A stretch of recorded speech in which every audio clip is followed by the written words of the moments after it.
कटक सदर पराजपुर स्थित पराजपुर हाईस्कल पड़िया एक दिवसीय क्रिकेट टूर्नामेंट पराजपुर क्रिकेट क्लब तरफ आयोजित होता है। 8 गोटी टीम अंशग्रहण करते। फाइनल मैच रे रघुनाथपुर सह कुर्तांग मध्य खेल जाता। एथिरे रघुनाथपुर विजय लाभ करथिला। ଏହି ଅବସରରେ ୟୁନିୟନ ଫର କଟକ ସଦର ସଭାପତି ଶିକ୍ଷାବିତ୍ ସମାଜସେବୀ ପ୍ରଫେସର ମନୋଜ କୁମାର ନାୟକଙ୍କ ନିର୍ଦ୍ଦେଶକ୍ରମେ ପୂର୍ବତନ ସରପଞ୍ଚ ଅଭିମନ୍ୟୁ ସାହୁ, ସାକୁନା ବେହେରା, ନକିଉନ ନମନ ଟଟାରୀ ପ୍ରମୁଖ ଅତିଥି ଭାବେ ଯୋଗ ଦେଇଥିଲେ।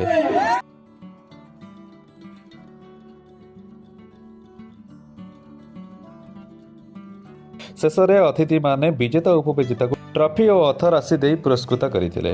पराजपुर क्रिकेट क्लब सभापति लिटू, संपादक सुशांत, चिंटू, बाबू, मंटू, शुभम, बंटी, बाइन, ओम, लकी, बबुल, बाबू यही क्रिकेट मैच परिचालना करते।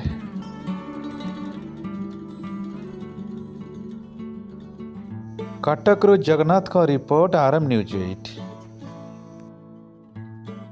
मु अभिमन्यु साहू, पूर्वतन सरपंच ईशाणी बरमपुर ग्राम पंचायत, यूनियन फॉर कटक सदर संगठन जड़े वरिष्ठ सदस्य। आज प्रहराजपुर हाईस्कूल पड़ियाठारे गोटे शॉर्ट बाउंड्री क्रिकेट टूर्नामेंट एक दिवसीय अनुष्ठित होता। 8 गोटी टीम को नहीं ये खेल जारी रही। शेष में फाइनाल को कुर्तांग टीम एवं प्लाटिनम टीम रघुनाथपुर उत्तीर्ण होते। शेष में प्लाटिनम टीम रघुनाथपुर विजयी घोषणा होता। ये छोट बाउंड्री रे भल खेल प्रदर्शन होता। भल दर्शक थिले।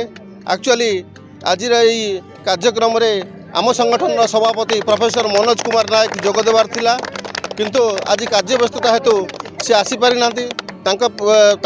आमे आज ये संगठन तरफ ये कार्यक्रम रे भाई खेल आम जोग देचु। मो सहित अन्य भाई माने साकुराई भाई, आम लकी भाई, बड़ भाई अन्य माने सब उपस्थित अच्छी। जहाँ सुंदर खेल प्रदर्शन है। नकीउन नमन टटारी, पराजपुर पंचायत। खेल ये पराजपुर पंचायत ये आम गोटे परिवार। आम आज नुह या 10-15 वर्ष 20 वर्ष है पिला सहित जड़ित। ये पिला माने यांकर सेतिकी उत्साह आउ लाइकिंग थाए से सब बेले आमको डाकती। आमध्य आज जो एक दिवसीय खेल अच्छी आमर मनोज कुमार नायक जी जिला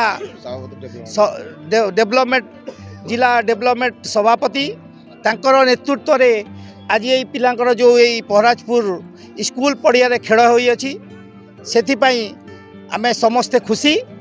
आउ से जड़े समाजसेवी आमे समस्ते सहित जड़ित। विशेष किसी कहवानी खेलटी बहुत भल प्रदर्शन है। आगो को पिला मानू एति कथा कहबी, निज संगठन आ निजर भाईचारा आ ये यूनिटी एमिति बजाय रखंतु। ए क्लब को भी से अनुरोध करी कि यही प्रकार निजर सामाजिक कार्य करी यही आम गाँव उन्नति करंतु आ गाँव ना आगू दियंतु। धन्यवाद।